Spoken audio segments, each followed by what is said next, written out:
मेरा नाम है मोहित और आपका स्वागत है हमारे YouTube चैनल स्टडी चैंपियन में। तो जैसा कि आप जानते हो, आप राजस्थान विश्वविद्यालय के विद्यार्थी हो और आपने 12th क्लास पास की है और आपने अभी कॉलेज में एडमिशन ले लिया है। चाहे आप गवर्नमेंट कॉलेज के विद्यार्थी हो, चाहे आप अब रेगुलर कॉलेज के विद्यार्थी हो। अब आप कॉलेज के अंदर आ चुके हो। पहले आपके सामने आपके क्या हुआ करते थे, बोर्ड के एग्जाम चला करते थे। चाहे आपके सामने सीबीएसई बोर्ड के विद्यार्थी रहे हो, चाहे आप किसके आरबीएसई बोर्ड के विद्यार्थी रहे हो, इसमें से कोई ना कोई बोर्ड के आप विद्यार्थी जरूर से रहे होंगे। लेकिन अब आपके सामने अब क्या हो गया, आप एक यूनिवर्सिटी के विद्यार्थी हो गए हो जिसका नाम है पंडित दीनदयाल उपाध्याय यूनिवर्सिटी, शेखावाटी यूनिवर्सिटी। तो अब आपकी, जैसा कि आपको पता, फर्स्ट ईयर के विद्यार्थी हो और फर्स्ट ईयर में दो एग्जाम लगते हैं, फर्स्ट सेमेस्टर के एग्जाम और सेकंड सेमेस्टर के एग्जाम। तो अब जो फर्स्ट सेमेस्टर की जो एग्जाम आपकी होने वाली है जनवरी महीने के अंदर, उसका जो आज एग्जाम फॉर्म चालू हो चुके हैं। एग्जाम फॉर्म क्या होते हैं भाई, यूनिवर्सिटी में आपका जो एग्जाम लेने के लिए जो फॉर्म भरा जाएगा, वो एग्जाम फॉर्म है वो शुरू हो चुके हैं। उसकी डेट बाकायदा देखने को मिली है। कौन कौन से विद्यार्थियों के आपके सामने चालू हैं, इसके बारे में सबसे पहले अगर अपन चर्चा करें तो बीए, बीएससी, बीकॉम के जो प्रथम ईयर के विद्यार्थी हैं, प्रथम सेमेस्टर के विद्यार्थी, और बीसीए के जो प्रथम सेमेस्टर के विद्यार्थी हैं। अच्छा, इसमें दो प्रकार के विद्यार्थी आएंगे भाई। एक कौन होते हैं, रेगुलर विद्यार्थी, जिन्होंने क्या कर रखा भाई, रेगुलर कॉलेज के अंदर जाते हैं, फिर रेगुलर कोई ना कोई, चाहे प्राइवेट कॉलेज हो चाहे कोई गवर्नमेंट कॉलेज हो, उसके अंदर एडमिशन ले रखा है। समझ में आ गया। कुछ विद्यार्थी ऐसे हैं जिन्होंने सोचा कि भाई मैं कॉलेज में रेगुलर नहीं जाऊंगा या किसी कॉलेज में एडमिशन नहीं लूंगा, वो होते हैं नॉन कॉलेज या फिर स्वपाठी विद्यार्थी। तो दोनों के दोनों विद्यार्थियों का आपके सामने, चाहे आप रेगुलर के विद्यार्थी हो, नियमित विद्यार्थी हो, स्वपाठी विद्यार्थी हो, दोनों को आपके सामने एग्जाम फॉर्म देखने को मिल रहे हैं। कब? 10 से लेकर 15 तारीख तक आपके एग्जाम देखने को मिल रहे हैं। चाहे आप बीए के विद्यार्थी हो, आर्ट्स के, बीएससी के विद्यार्थी मतलब आप साइंस के विद्यार्थी, बीकॉम के विद्यार्थी मतलब कॉमर्स के विद्यार्थी, और बीबीए जिन्होंने कंप्यूटर ले रखे उनके विद्यार्थी। तो उनके आपके सामने 10 तारीख से लेकर आपके सामने 15 दिसंबर के बीच में आपके एग्जाम फॉर्म भरे जा रहे हैं। मात्र 5 दिन दिए यूनिवर्सिटी वालों ने, सिर्फ 5 दिन। तो आपको तुरंत अपने एग्जाम फॉर्म भराने हैं। समझ में आ गया आपके सामने। अच्छा, 100 रुपए विलंब शुल्क के साथ, मतलब आपके एग्जाम फॉर्म के साथ 100 रुपए का विलंब शुल्क और लगेगा, तब आपके एग्जाम 16 से लेकर 17, 2 दिन एक्स्ट्रा दिए आपको, 16-17 तारीख। समझ में आ गया आपके सामने। मतलब एग्जाम फीस प्लस आपके सामने 100 रुपए आपके एक्स्ट्रा लगेंगे इसके साथ आपको। अगला दोगुना, मतलब फीस के साथ जितनी फीस लग रही है एग्जाम फॉर्म फीस के साथ, आपको उतनी फीस एक्स्ट्रा और देनी पड़ेगी, तब आप 20 तारीख तक भर सकते हो। तो ये समझ लो कि 15 तारीख, आपको ये सब डेट याद मत रखो आप। कोई आपको कहेंगे कि डेट बढ़ जाएगी, ये हो जाएगा, वो हो जाएगा, क्यों भाई, क्यों लेट भरना, आपको अभी भरो एग्जाम फॉर्म। कितनी तारीख है, 10 से लेकर 15 दिसंबर तक, सॉरी 10 से लेकर 15 दिसंबर के बीच में आपके एग्जाम डेट देखने को मिल रहे हैं फर्स्ट सेमेस्टर वाले विद्यार्थियों की। और अभी बता देता हूं, किताब खोल के पढ़ना शुरू कर देना, क्योंकि एग्जाम आने वाली है जनवरी में। अब आप सोचोगे 2 महीने बाद में एग्जाम होगी, नहीं, जनवरी में एग्जाम होगी, और पढ़ लेना। काफी विद्यार्थी आपको बहकावे में डालेंगे कि भाई वो एक एक दिन में पढ़ के पास हो जाएंगे, ऐसे हो जाएंगे, वैसे हो जाएंगे। एक एक सब्जेक्ट की बैग की फीस बता देता हूं आपको। रिवॉल्यूशन जब रीवैल्यूएशन होता है ना, कॉपी जांच की फीस 500 रुपए है, और वापस फॉर्म भराने की बैग पेपर लग जाता है 700-800 रुपए की फीस उसकी लग जाती है। क्यों घर वालों के पैसे लगाओ फालतू में, इससे अच्छा 15 दिन पढ़ लो। समझ में आ गया। ये तो थी बीए, बीएससी, बीकॉम वाले विद्यार्थियों की एग्जाम फॉर्म फीस। अगले वाला की बात करें, एमए, एमएससी, एमकॉम वाले विद्यार्थी, भाई आपके भी निकल चुके हैं।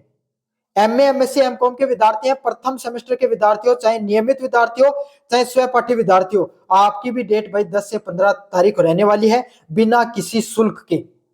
समझ में आ गया। बिना किसी आपके सामने जो एग्जाम फीस है उसके साथ विलंब शुल्क या फिर एक्स्ट्रा फीस के अलावा जो फीस होने वाली है, उसके बिना आपके सामने जो कितनी है, 10 से 15 तारीख है। बिना शुल्क का अर्थ ये नहीं है कि फीस नहीं लगेगी, फीस लगेगी, लेकिन एक्स्ट्रा खर्चा नहीं लगेगा इसमें आपका।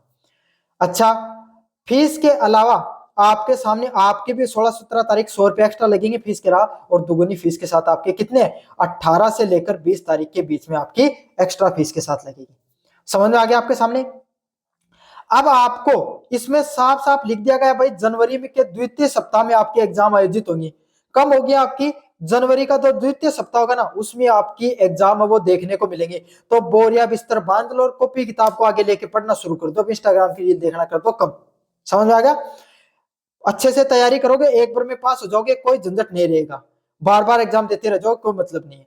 साथ के साथ एग्जाम के साथ आपके सामने बताऊं आपको, एक जो एबीसी आईडी बनाना अनिवार्य है, उसके बिना आपकी एग्जाम नहीं लगेगी। साफ साफ लिखा गया है इनके द्वारा कि सर्वर डाउन होने की समस्या से बचने के लिए अंतिम तिथि का इंतजार न करें, समय से अपना एग्जाम फॉर्म उसको भर ले। अब अगले वाली जानकारी, आपके एग्जाम की फीस कितनी लगेगी भाई वो भी बता देता हूं मैं, इसमें नीचे की तरफ खोल कर एक बार। अब आपके सामने मैं बात बता देता हूं, आपका एग्जाम का फीस क्या रहने वाली। काफी विद्यार्थियों को सवाल है सर एग्जाम की फीस क्या होने वाली। फिर डॉक्यूमेंट की भी बात करें, क्या क्या आपके सामने डॉक्यूमेंट लगेंगे। पहले वाले विद्यार्थियों में रेगुलर वाले विद्यार्थियों की फीस है यूजी, मतलब आपके सामने बीए बीएससी बीकॉम के विद्यार्थियों की 1000 रुपए प्रति सेमेस्टर फीस लगेगी। और अगर आपका कोई ड्यू पेपर है तो 1570 रुपए आपके कुछ एक्स्ट्रा लगने वाले हैं। नॉन कॉलेज वाले विद्यार्थी, प्राइवेट वाले विद्यार्थियों की 1900 रुपए प्रत्येक सेमेस्टर के हिसाब से फीस लगने वाली है। अगर कोई ड्यू पेपर के साथ आपके सामने 2470 रुपए, पता चल गया ना, आपके सामने 570 रुपए एक्स्ट्रा लग रहे हैं। तो गलती मत करना, अभी अच्छे से तैयारी करना शुरू कर दो, ड्यू पेपर रहने नीचे आपका। अगले वाला आपके सामने पीजी, भाई कोई एमए एमएससी एमकॉम के विद्यार्थी 1500 रुपए प्रत्येक सेमेस्टर के हिसाब से लगेंगे। 2300 रुपए आपके सामने ड्यू पेपर वालों के लग रहे हैं। इनकी जो एमए एमएससी एमकॉम के जो प्राइवेट के विद्यार्थी उनके 2000 रुपए प्रति सेमेस्टर के हिसाब से लग रहे हैं। समझ में आ गया आपके सामने। और अगर आपका कोई एक्स्ट्रा जो ड्यू पेपर रह रखा तो 2530 रुपए लग रखे। बीबीए बीसीए के विद्यार्थियों 1570 रुपए लगेंगे भाई आपके, आपकी फीस थोड़ी एक्स्ट्रा लग रही है। ड्यू पेपर वालों की 2270 रुपए लग रही है। और एमबीए एमसीए वाले विद्यार्थियों की कितनी 2070 रुपए लग रही है। और ड्यू पेपर वालों की 3000 रुपए कुल फीस लग रही है। ये कुछ फीस का पैटर्न रहने वाला आपके सामने।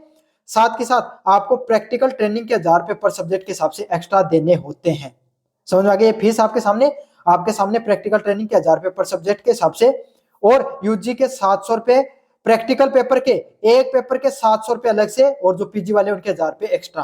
तो आपके सामने भाई 3 सब्जेक्ट है तो 2100 रुपए आपके सामने ये लगे हैं। कुछ 2-3 हजार रुपए के आसपास आपकी ये टोटल फीस पड़ने वाली है। समझ में आ गया आपके सामने। तो ये था आपका टोटल फीस का। बाकी आप ई मित्र पे जाओगे तो वो आपको और जानकारी प्राप्त हो जाएगी, जितनी इसमें बताई थी मैंने आपको बता दी।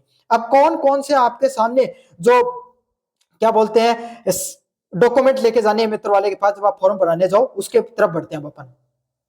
चाहे आप फर्स्ट सेमेस्टर के यूजी के विद्यार्थी हो चाहे पीजी के विद्यार्थी हो, अगर आपको ई मित्र पे फॉर्म भरानी है तो कुछ कुछ जो है डॉक्यूमेंट चाहिए, आप इनको अच्छे से नोट कर लेना भाई।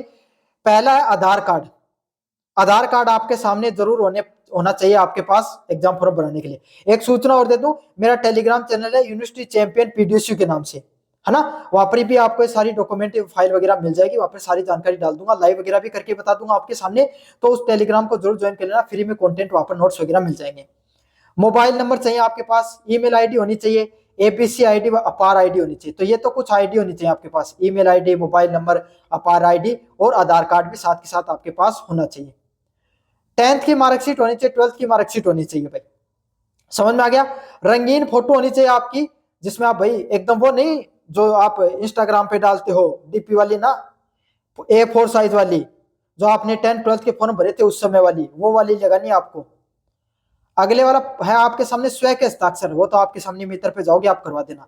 लास्ट ईयर की अंक तालिका, मतलब आप भाई फेल हुए थे पास हुए थे उसकी अंक तालिका, और दिव्यांग हो तो उसकी आपके सामने प्रमाण पत्र होना चाहिए। अच्छा, एक कलाकारी और बता देता हूँ। काफी विद्यार्थी गलती करेंगे कि खुद फॉर्म भरने लग जाए कि भाई मैं तो ई मित्र वाले पास 50 रुपए ना दूं, मैं तो खुद फॉर्म भरूंगा। तो ऐसी गलती मत करना। अक्सर राजस्थान विश्वविद्यालय जो शेखावाटी यूनिवर्सिटी है, इसका जब आपके सामने जब आप फॉर्म भरते हो और मोबाइल से चालान काटा जाता है तो अब मोबाइल का चालान अटक जाता है। समझ में आ गया। तो ये गलती मत करना, किसी ई मित्र वाले के पास जाकर क्या कर लेना, चालान कटवा देना। अगले वाले की चिंता रहेगी, आपको तो 50 रुपए एक्स्ट्रा लग रहे हैं, 50 रुपए के चक्कर में 2-3 हजार रुपए क्या हो जाते हैं आपके, अटक जाते हैं, वापिस आ जाते हैं। वो आपके सामने ऐसी बात नहीं कि वापिस नहीं आते, लेकिन वो पैसा 2-3 महीने के लिए भी अटके। इससे अच्छा आप क्या करो, अपना ई मित्र वाले से भरा लो, 40-50 रुपए आपके एक्स्ट्रा लगेंगे, इसके चक्कर में अपना नुकसान मत करवा लेना। समझ में आ गया, संपूर्ण जानकारी दे दी है। बाकी अगर कोई इंफॉर्मेशन चाहिए कमेंट बॉक्स में मुझे जरूर से बता देना। धन्यवाद।